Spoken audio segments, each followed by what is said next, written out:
decisions are made every day. One day, Dr. Cox made a decision, a very difficult decision. An elderly patient of his was faced with a chronic illness. She was suffering constant pain, and there was nothing he could do. In an article by Anne Marie Begley called Guilty But Good, Dr. Cox's nurse was quoted saying, "Her pain was constant and grindingly severe, and she made it clear to her sons and her doctor that she wished to be allowed to die and would accept no treatment other than painkillers. She asked Dr. Cox for a fatal injection, which he refused, but death did not come. 2 days before she died, Dr. Cox wrote in her notes, 'She still wants out, and I don't think we can reasonably disagree.'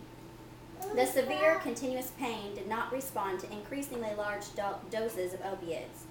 Dr. Cox had reassured her that she would not be allowed to suffer terrible pain during her final days, but was unable to honor that pledge by giving conventional drugs, including diamorphine and diazepam. As an act of compassion, he injects 2 ampules of potassium chloride and recorded this in his notes. The patient died a few minutes later peacefully in the presence of her son."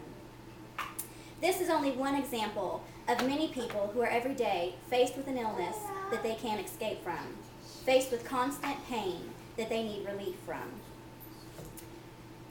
Many people are faced with the decision of what to do in instances like these. So today, I'd like to talk to you about a very controversial subject known as euthanasia.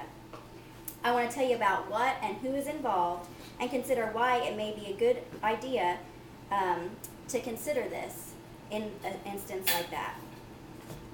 Euthanasia was formed from the Greek words eu and thanatos, which means good death. There are different types of euthanasia. Active euthanasia, which is defined as a deliberate act bringing about the death of another. It can be given like this, as I talked about in Dr. Cox's injection. He had a syringe like this in which he had potassium chloride in, and he took the syringe and he injected it into an IV pole. And a few minutes later, his patient died. Another way that this can take place is by prescribing oral medications that are actually an amount caused to cause a patient to overdose on purpose. Another type of euthanasia is called passive euthanasia, which is allowing someone to die by withdrawing or withholding treatment. This means that they may no longer be fed or given any kind of fluids or any kind of treatment until their body finally ceases. There's also voluntary euthanasia, in which a patient requests for it, and involuntary euthanasia, in which a patient is unable to give consent and therefore someone else has to make the decision for them. Active euthanasia is only legal in the Netherlands and Belgium, but it's not taken lightly anywhere. The story about Dr. Cox is true, and he was found guilty in a court of law because it was an illegal act that he committed.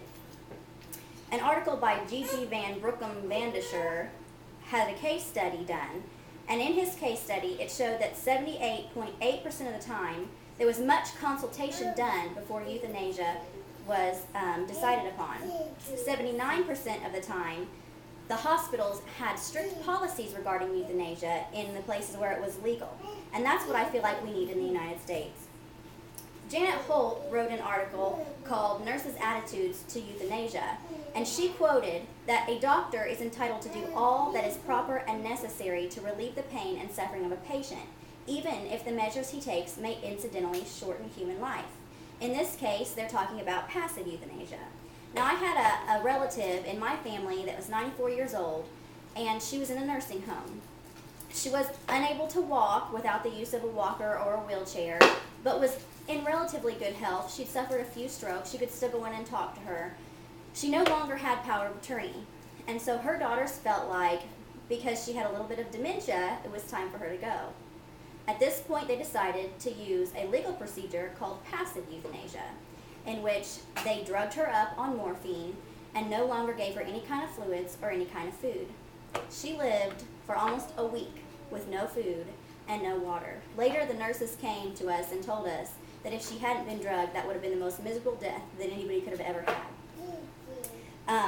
And according to Holt's article, that kind of euthanasia is considered good practice.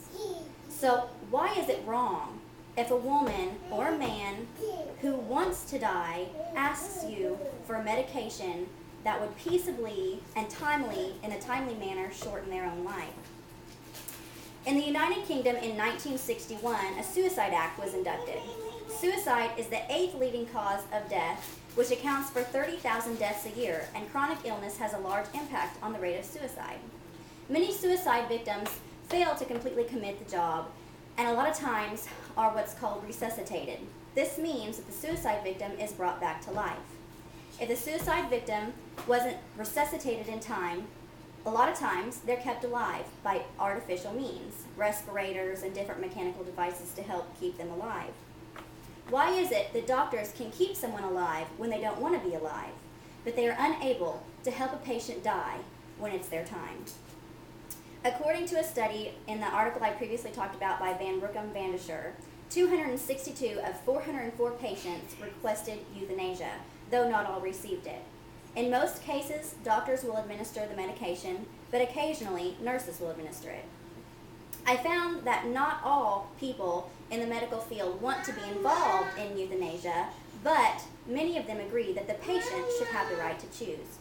The following statistic from Janet Holt's article quotes that 76% of people surveyed feel medically assisted death should be legalized. 70% of respondents would be willing to be involved. 65% said they would collaborate with doctors if it were made legal. 16% of the surveyed individuals had already been involved in some type of euthanasia, and 4% of the respondents said that they actually helped a person die by only pretending to give them life-sustaining treatment. In Holt's article, there was a man that was in a permanent vegetative state because he had some accidents from a football game, and he was being kept alive by artificial means. So the hospitals and the people that were taking care of them asked the court if it was okay to unplug the machines and discontinue feeding him in order for him to die passively.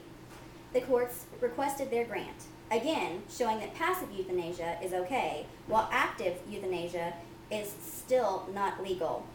But in Holt's article, many argue that there is no difference between the two. 78.9% of critical care nurses, 56.2% of aged care nurses, and 33.3% of palliative care nurses who alleviate patients' pain without cure said they would all agree to participate in active euthanasia. Holt's article also put out a survey in which 2 forms of the same survey were administered. In the first survey, there was definitions of the different types of euthanasia, what exactly took place, and it was very informative. Then they were asked if they agreed with it or not.